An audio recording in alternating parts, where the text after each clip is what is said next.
What's happening, everybody? Welcome back. This is Forgo, and today we're going to talk about my man Blade, a character that I think they've done a very, very good job on. Not going to be a meta character by any means, but I think for some players out there, he's going to be quite valuable, and he's going to be a very good investment for some players out there. I mean, for a player like myself, being a veteran, probably not. I really don't need him at all because I've already passed up a lot of the world boss stages that we need to get done. But you can still actually use this guy for Dormammu, which I might show in another video, but with his current build right now, there's just no way that he's going to actually be able to put in any kind of work, because I wanted to show you guys a more free-to-play build. I didn't want to use a CTP or anything like that. Something a little bit more free-to-play. And now I'm ranked 1800 right now. He has 50,000 physical attack, and that's along with this new leadership that he has. That gives him 60% increase of all attack, which is awesome for all Weapon Master allies, which he is.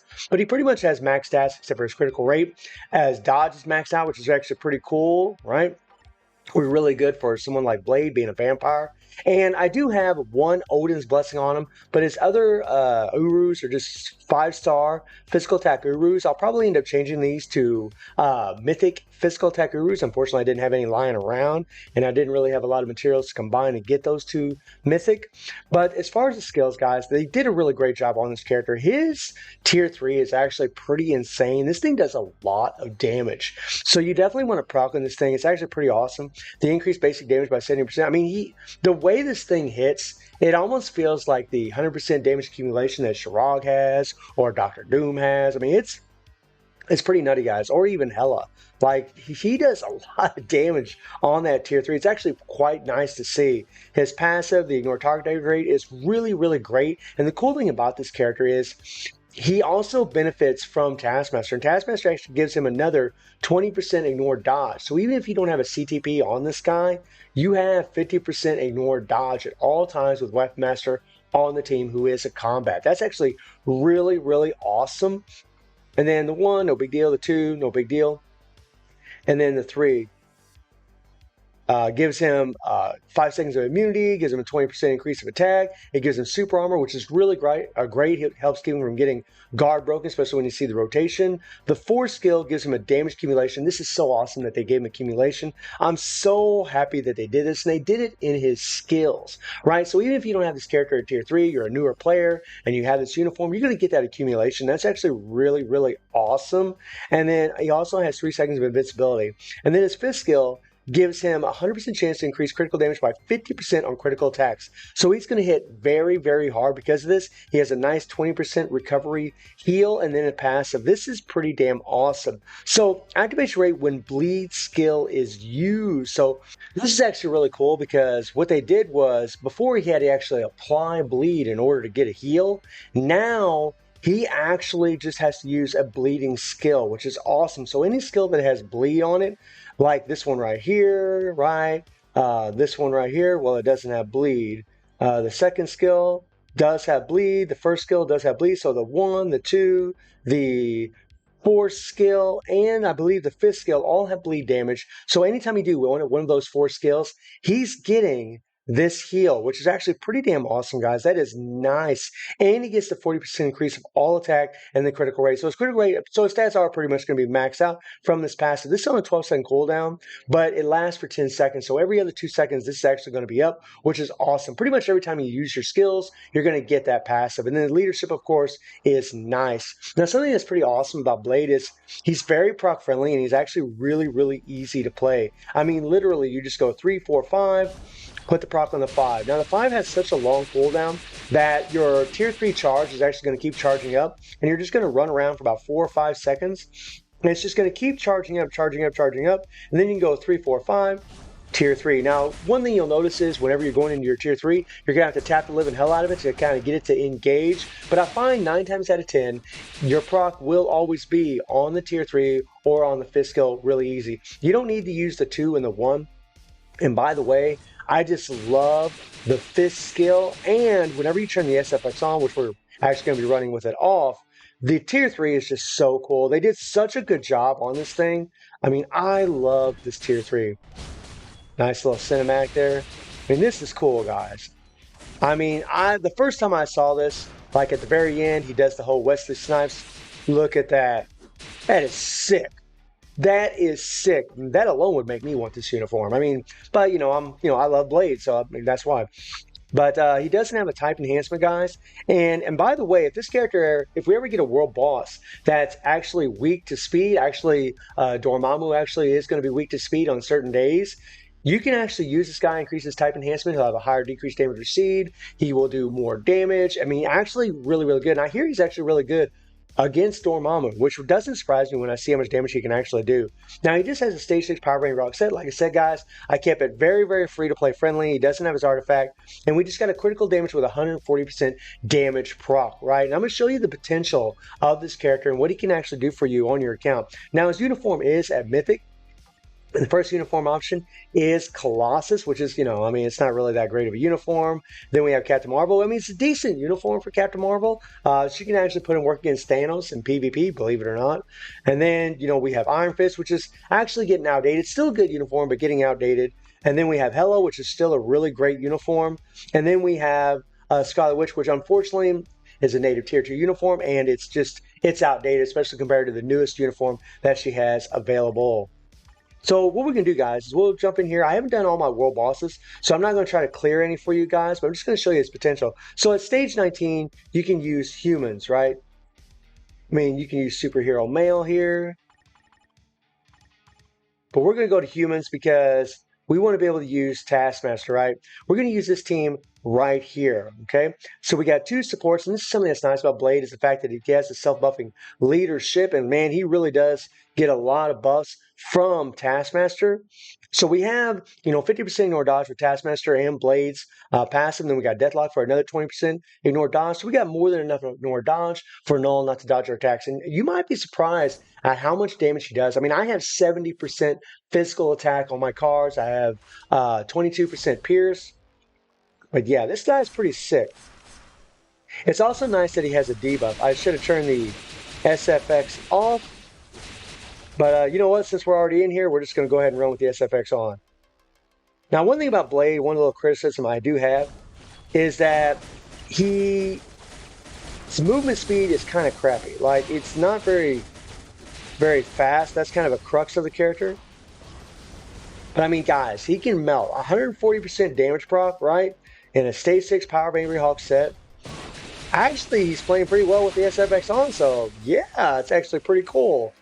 That 5 seconds of super armor wore off. Here we go. And you can see, guys, we can keep the proc where it belongs. I just love looking at that tier 3. It's so sick.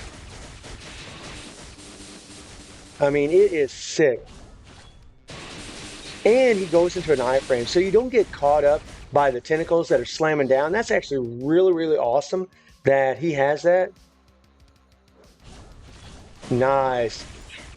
And boom.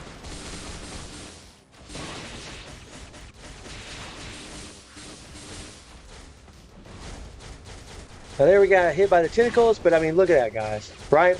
A minute 20, you can do it in a minute and 15 seconds. 140% damage proc, stage 6 Power of Angry Hawk, right? He plows through it. I mean, this is easy for this character. Now, some of you are thinking, well, there's plenty of characters that can do this. That's absolutely true. That's absolutely true. You don't need Blade for this particular clear, right? You don't need him. But against Mephisto, you do need a little extra love when it comes to combat. So from 25 to 29, you're going to need combat characters. Now, there are some really solid combat characters that can absolutely do this. I mean, obviously, Call Obsidian, but he's a native tier 2, very expensive. Moon Knight, but Moon Knight's actually getting a new uniform. So for those of you that don't have this current uniform for him, then yeah, you probably won't have him. You're just going to want to use someone else.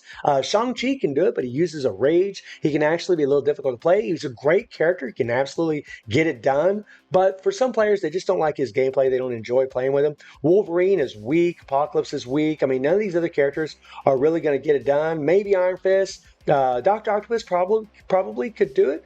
He might be a decent option for this, but you're going to find that Blade has such good survivability from his passive now, where he does the bleeding skills. 4 out of the 5 skills do bleed. He gets heals all the time, so he has a lot of great survivability. And something that I didn't even touch on is his uniform effect, which actually increases his chain of damage by 25% gives him an extra 20% increase of HP, which gives him a better heal. And then he has a decreased basic damage received by 30%, right? So they actually made him somewhat tanky as well. And I'll go ahead and pull up a run for you guys against, stage 25 Mephisto. Now, I'm not going to be able to get this done, guys, because the build that I have on this character, he's just not going to be able to do this, right?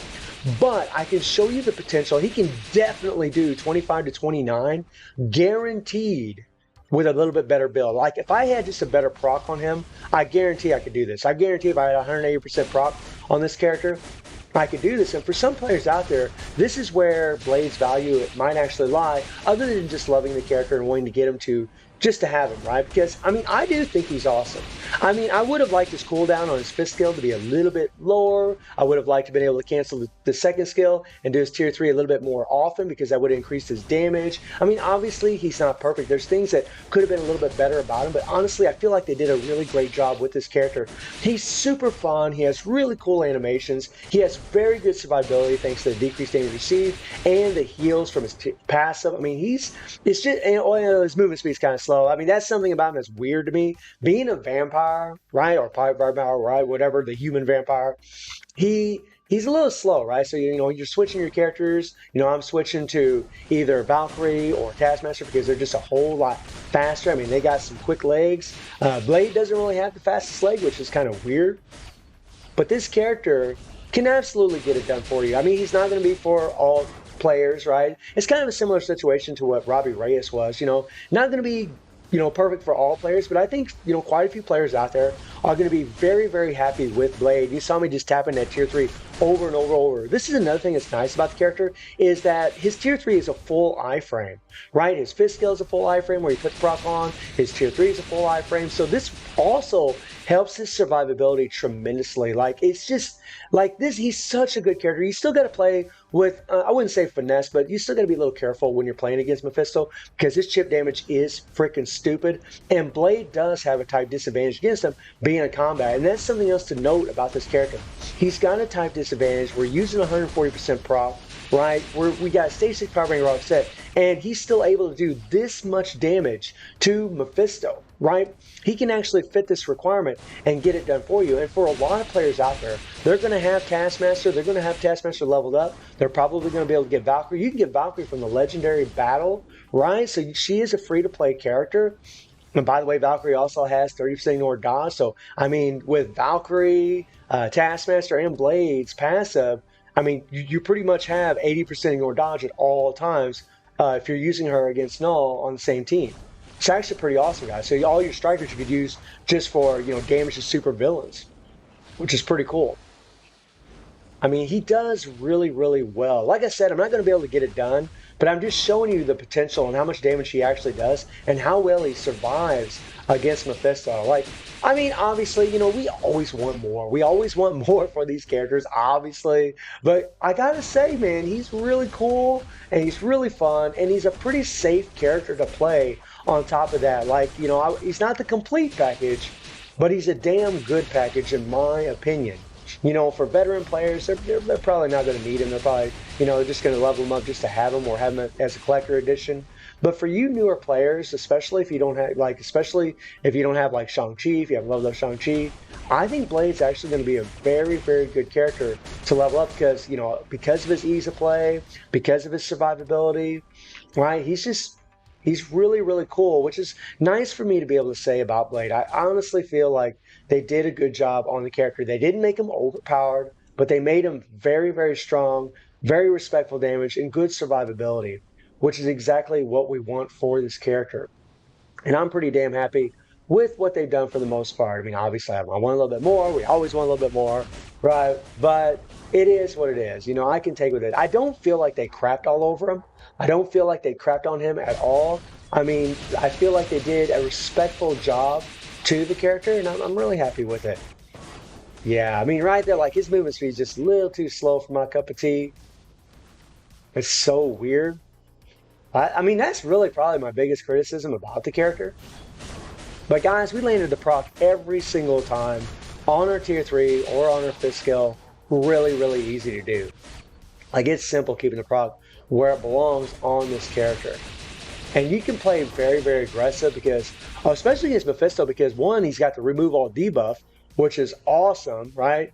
Blade's got a built-in remove all debuff, which will help keep him from getting stunned whenever Mephisto's, big and everything. So you can play very, very aggressive because of that. You're always in iframes. I mean, you got the heals. But as you guys can see, man, with 140% proc, stage 25, I was able to get down to almost the 16th bar. And that just goes to show you guys that with a better proc, even with my build, I would be able to do this. If you have a CTP of energy on this character, because he can play with a CTP of energy, you can have that 30% chain hit damage along with his 25% chain hit damage and really stack up his power, guys. He does a lot of hits, and I think that would be a really good CTP for him. I don't really think that he's got any PvP potential, to be perfectly honest with you guys. I think he's mainly just going to be a PvE character, and I mean, I'm perfectly fine with that. I have no problem with it. I mean, he doesn't have any more iframes, so that's a big reason why I say he probably wouldn't be the greatest for PvP, but all in all, I am really happy with Blade. So let me know down in the comments what you guys think about Blade. I do stream on Twitch at 9 p.m. TD+7 time. The link is in the description below, and I hope you enjoyed the video. Thank you for watching. Y'all take care and have a good one. See you, everybody.